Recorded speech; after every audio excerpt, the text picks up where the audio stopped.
നമസ്കാരം. മലയാളി വാർത്ത പ്ലസിലേക്ക് സ്വാഗതം. ലെബനനിൽ ആക്രമണം തുടർന്ന ഇസ്രയേൽ 254 പേരാണ് ഒറ്റ രാത്രിയിൽ ഇസ്രയേൽ ആക്രമണത്തിൽ കൊല്ലപ്പെട്ടത്. 1155 പേർക്ക് പരിക്കേറ്റു. ഇറാനെതിരെ US ഇസ്രയേൽ സംയുക്ത വെടിനിർത്തൽ പ്രഖ്യാപിച്ചിട്ടും ഇസ്രയേൽ ആക്രമണം തുടരുന്ന പശ്ചാത്തലത്തിൽ പശ്ചിമേഷ്യയിൽ വെടിനിർത്തലും ഹോർമൂസ് കടലിടുക്ക് തുറക്കുന്നതും അനിശ്ചിതത്വത്തിലായി. മധ്യ ബെയ്റൂട്ടിലുള്ള നിരവധി ജനവാസ കേന്ദ്രങ്ങളിലേക്കാണ് ഇസ്രയേൽ ആക്രമണമുണ്ടായത്. രാജ്യത്തുടനീളം ഇസ്രയേൽ 100-ലധികം വ്യോമാക്രമണങ്ങൾ നടത്തിയെന്ന് ആരോഗ്യമന്ത്രി റാക്കൻ നസറുദ്ദീൻ സ്ഥിരീകരിച്ചു. ആംബുലൻസുകൾ ഇപ്പോഴും രോഗികളുമായി ആശുപത്രികളിലേക്ക് പായുകയാണെന്നും ലെബനൻ ആരോഗ്യ മേഖലയെ സഹായിക്കാൻ അന്താരാഷ്ട്ര സംഘടനകളോട് അഭ്യർത്ഥിക്കുകയാണെന്നും നസറുദ്ദീൻ പറഞ്ഞു. മാർച്ച് 2-ന് സൈനിക നടപടി ആരംഭിച്ചതിന് ശേഷം ലെബനനിൽ നടത്തിയ ഏറ്റവും വലിയ ആക്രമണമാണ് ഇതെന്ന് ഇസ്രയേൽ സൈന്യം സ്ഥിരീകരിച്ചു. ബെയ്റൂട്ട്, ബെക്ക താഴ്വര, തെക്കൻ ലെബനൻ എന്നിവിടങ്ങളിലെ ജനവാസ മേഖലകളാണ് ഇസ്രയേൽ ലക്ഷ്യമിട്ടത്. ഹിസ്ബുള്ളയെ ലക്ഷ്യമിട്ടാണ് ആക്രമണം നടത്തിയതെന്ന് ഇസ്രയേൽ പ്രതിരോധ മന്ത്രി ഇസ്രയേൽ കാറ്റ്സ് അറിയിച്ചു. ലെബനനിൽ ഉടനീളം ഹിസ്ബുള്ള തീവ്രവാദികൾക്ക് നേരെ ഇസ്രയേൽ സൈന്യം അപ്രതീക്ഷിത ആക്രമണമാണ് നടത്തിയത്. ഓപ്പറേഷൻ ബീപ്പേഴ്സ് ആരംഭിച്ചതിനു ശേഷം ഹിസ്ബുള്ള നേരിടുന്ന ഏറ്റവും വലിയ ആക്രമണമാണ് ഇതെന്ന് കാറ്റ്സ് പറഞ്ഞു. 40 ദിവസത്തെ ആക്രമണത്തിന് പിന്നാലെ US ഇറാനുമായുള്ള യുദ്ധത്തിൽ 2 ആഴ്ചത്തെ താൽക്കാലിക വെടിനിർത്തൽ പ്രഖ്യാപിച്ചിരുന്നു. പാകിസ്ഥാന്റെ നേതൃത്വത്തിൽ നടത്തിയ ചർച്ചകൾക്കൊടുവിലാണ് ഇറാനുമായുള്ള വെടിനിർത്തലിന് ട്രംപ് തയ്യാറായത്.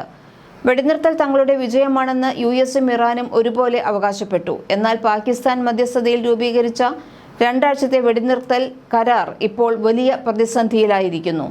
ലെബനനിൽ ഇസ്രയേൽ നടത്തുന്ന അതിശക്തമായ ബോംബാക്രമണത്തിൽ പ്രതിഷേധിച്ച് തന്ത്രപ്രധാനമായ ഹോർമൂസ് കടലിടുക്ക് ഇറാൻ വീണ്ടും അടച്ചു.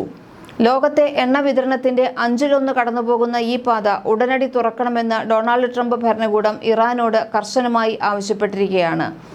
സമാധാന ചർച്ചകൾ മുന്നോട്ട് കൊണ്ടുപോകാൻ ഈ ജലപാത തുറക്കേണ്ടത് അനിവാര്യമാണെന്നാണ് അമേരിക്കയുടെ നിലപാട്. ലെബനനിൽ ഇസ്രയേൽ നടത്തിയ അതിശക്തമായ മിസൈൽ ആക്രമണങ്ങൾക്ക് പിന്നാലെയാണ് ഇറാൻ ഹോർമൂസ് അടച്ചത്. ബുധനാഴ്ച രാവിലെയാണ് അമേരിക്കയും ഇറാനും 2 ആഴ്ചത്തെ താൽക്കാലിക വെടിനിർത്തൽ പ്രഖ്യാപിച്ചത്. ഇതിന്റെ ഭാഗമായി ഹോർമൂസ് കടലിടുക്ക് തുറന്നുകൊടുക്കാൻ ഇറാൻ സമ്മതിച്ചതാണ്. വെടിനിർത്തൽ പ്രഖ്യാപനത്തിന് പിന്നാലെ വെറും 10 മിനിറ്റിനുള്ളിൽ ലെബനനിലെ 100-ലധികം കേന്ദ്രങ്ങളിൽ ഇസ്രയേൽ വ്യോമാക്രമണം നടത്തി. ആക്രമണങ്ങളിൽ 254 പേർ കൊല്ലപ്പെടുകയും 1000-ലധികം പേർക്ക് പരിക്കേൽക്കുകയും ചെയ്തു. ഇറാനുമായുള്ള വെടിനിർത്തലിനെ പിന്തുണയ്ക്കുന്നുണ്ടെങ്കിലും അത് ലെബനന് ബാധകമല്ലെന്ന് ഇസ്രയേൽ പ്രധാനമന്ത്രി ബെഞ്ചമിൻ നെതന്യാഹു വ്യക്തമാക്കി. ഹിസ്ബുള്ളയ്ക്കെതിരെയുള്ള സൈനിക നടപടികൾ ഇനിയും തുടരുമെന്നാണ് ഇസ്രയേലിന്റെ പക്ഷം. ഹിസ്ബുള്ളയുടെ 100-ലധികം കമാൻഡ് സെന്ററുകൾ വെറും 10 മിനിറ്റിനുള്ളിൽ തകർത്തതായാണ് ഇസ്രയേൽ അവകാശപ്പെട്ടത്.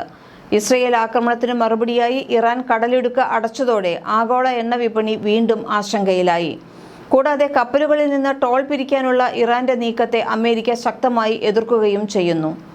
ഇസ്രയേൽ ആക്രമണം തുടരുന്നതിൽ പ്രതിഷേധിച്ച് കരാറിൽ നിന്ന് പിന്മാറിയ ഇറാൻ ആഗോള എണ്ണ വിപണിയുടെ ഗതി നിയന്ത്രിക്കുന്ന ഹോർമൂസ് കടലിടുക്ക് വീണ്ടും അടയ്ക്കുകയായിരുന്നു. നീക്കം മേഖലയിൽ വീണ്ടും യുദ്ധഭീതി വർദ്ധിപ്പിക്കുകയും ആഗോളതലത്തിൽ ഇന്ധനവില ഉയരാൻ കാരണമാവുകയും ചെയ്തേക്കാം. താൽക്കാലിക വെടിനിർത്തൽ കരാർ ലംഘിക്കപ്പെട്ടുവെന്നാരോപിച്ച് ഇറാൻ ഹോർമൂസ് കടലിടുക്ക് അടച്ചതോടെ ഇറാനുമേൽ സമ്മർദ്ദം ശക്തമാക്കിയിരിക്കുകയാണ് US പ്രസിഡന്റ് ഡൊണാൾഡ് ട്രംപ്. കരാർ നിബന്ധനകൾ ഇറാൻ പൂർണ്ണമായും പാലിക്കുന്നതുവരെ അമേരിക്കൻ സൈന്യം പേർഷ്യൻ ഗൾഫ് മേഖലയിൽ തുടരുക തന്നെ ചെയ്യുമെന്ന് ട്രംപ് വ്യക്തമാക്കി. എന്തെങ്കിലും കാരണവശാൽ കരാർ പാലിക്കപ്പെട്ടില്ലെങ്കിൽ ലോകം ഇതുവരെ കണ്ടിട്ടില്ലാത്ത വിധം ശക്തമായ ആക്രമണം ആരംഭിക്കുമെന്നും ട്രംപ് പറഞ്ഞു. ഇറാൻ ആണവായുധങ്ങൾ നിർമ്മിക്കില്ലെന്നും ഹോർമൂസ് കടലിടുക്ക് സുരക്ഷിതമായി തുറന്നുകൊടുക്കുമെന്നും നേരത്തെ തന്നെ ധാരണയായതാണ്. നിലവിൽ നമ്മുടെ സൈന്യം അടുത്ത വിജയത്തിനായി തയ്യാറെടുപ്പുകൾ നടത്തുകയാണ് എന്നും അമേരിക്ക തിരിച്ചെത്തിയിരിക്കുന്നു എന്നും ഡൊണാൾഡ് ട്രംപ് പറഞ്ഞു. വെടിനിർത്തൽ കരാറിൽ ലെബനൻ ഉൾപ്പെട്ടിട്ടുണ്ടോ എന്ന കാര്യത്തിൽ കടുത്ത തർക്കം ഇപ്പോഴും നിലനിൽക്കുന്നു. ലെബനൻ കരാറിന്റെ ഭാഗമാണെന്ന് ഇറാൻ വാദിക്കുമ്പോൾ ഇസ്രയേലും ട്രംപും അത് തള്ളിക്കളയുകയാണ്. കരാർ ലംഘിക്കപ്പെട്ട സാഹചര്യത്തിൽ ഇനി അമേരിക്കയുമായി ചർച്ചകൾ നടത്തുന്നതിൽ അർത്ഥമില്ലെന്നാണ് ഇറാൻ പാർലമെന്റ് സ്പീക്കർ വ്യക്തമാക്കിയത്. പശ്ചിമേഷ്യയിൽ സമാധാനം സ്ഥാപിക്കാനുള്ള ട്രംപിന്റെയും JD വാൻസിന്റെയും നീക്കങ്ങൾക്ക് ഇസ്രയേലിന്റെ കടുത്ത സൈനിക നിലപാടുകൾ വലിയ വെല്ലുവിളിയാണ് ഉയർത്തുന്നത്. വരും ദിവസങ്ങളിൽ മേഖലയിലെ സാഹചര്യം കൂടുതൽ സങ്കീർണമാകാനാണ് സാധ്യത. പാകിസ്ഥാന്റെ മധ്യസ്ഥതയിൽ ഇറാനുമായി നടത്തുന്ന ചർച്ചകൾക്ക് പിന്നാലെ ബുധനാഴ്ചയാണ് ട്രംപ് വെടിനിർത്തൽ പ്രഖ്യാപിച്ചത്. ഹോർമൂസ് കടലിടുക്ക് തുറന്നു കൊടുക്കുമെന്ന നിബന്ധനയിലാണ് കരാർ ഉണ്ടായത്. ആക്രമണങ്ങൾ നിർത്തിയാൽ തങ്ങളും പ്രത്യാക്രമണം അവസാനിപ്പിക്കുമെന്ന് ഇറാൻ വ്യക്തമാക്കിയിരുന്നു. ഇസ്രയേലും ഈ വെടിനിർത്തലിനോട് യോജിച്ചിരുന്നു എന്നാണ് ആദ്യം വന്ന റിപ്പോർട്ടുകൾ. കരാറിനെ തുടർന്ന് ആഗോള ഓഹരി വിപണികൾ ഉണരുകയും എണ്ണവില ബാരലിന് $100 താഴെ എത്തുകയും ചെയ്തിരുന്നു. എന്നാൽ കരാറിലെ 3 വ്യവസ്ഥകൾ ലംഘിക്കപ്പെട്ടതായി ഇറാന്റെ parliament speaker Mohammad Bagher Ghalibaf ബുധനാഴ്ച രാത്രി ആരോപിച്ചു. യുറേനിയം സമ്പുഷ്ടമാക്കാനുള്ള ഇറാന്റെ അവകാശം നിഷേധിക്കപ്പെട്ടതും ലെബനനിൽ ഇസ്രയേൽ ആക്രമണം തുടരുന്നതും ഇറാന്റെ ആകാശപരിധിയിൽ ഡ്രോൺ പ്രവേശിച്ചതുമാണ് ലംഘനങ്ങളായി ഇറാൻ ചൂണ്ടിക്കാട്ടിയത്. ഇതേ തുടർന്നാണ് ഹോർമുസ് കടലിടുക്കിലേക്കുള്ള എണ്ണക്കപ്പലുകളുടെ യാത്ര ഇറാൻ വീണ്ടും തടഞ്ഞത്. അതേസമയം പാകിസ്ഥാനിൽ നടക്കുന്ന സമാധാന ചർച്ചകൾക്ക് US vice president JD Vance നേതൃത്വം നൽകുമെന്ന് വൈറ്റ് ഹൗസ് അറിയിച്ചു. സ്റ്റീവ് വിറ്റ്കോഫ്, ജാരഡ് കുഷ്ണർ എന്നിവരും സംഘത്തിലുണ്ടാകും. ലെബനൻ വെടിനിർത്തൽ കരാറിന്റെ ഭാഗമല്ലെന്നാണ് ട്രംപിന്റെ നിലപാട്. ഇസ്രയേൽ ലെബനനിൽ നടത്തുന്ന സൈനിക നീക്കം ഇറാനുമായുള്ള കരാറിനെ ബാധിക്കില്ലെന്ന് അദ്ദേഹം ആത്മവിശ്വാസം പ്രകടിപ്പിച്ചു.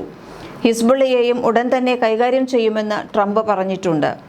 ഹോർമുസ് അടച്ച ഇറാന്റെ നടപടി കേരളത്തിനും ഗുരുതരമായ പ്രശ്നങ്ങളാണ് ഉണ്ടാക്കിയിട്ടുള്ളത്. മധ്യേഷ്യയിലെ യുദ്ധവും ഹോർമുസ് കടലിടുക്കിലൂടെയുള്ള കപ്പൽ ഗതാഗതം തടസ്സപ്പെട്ടതും കേരളത്തിൽ നിന്നുള്ള കയറ്റുമതിയെ ഗുരുതരമായി ബാധിച്ചേക്കും. മലയാളി വാർത്ത പ്ലസ്. മലയാളി വാർത്ത plus. Like, share and subscribe.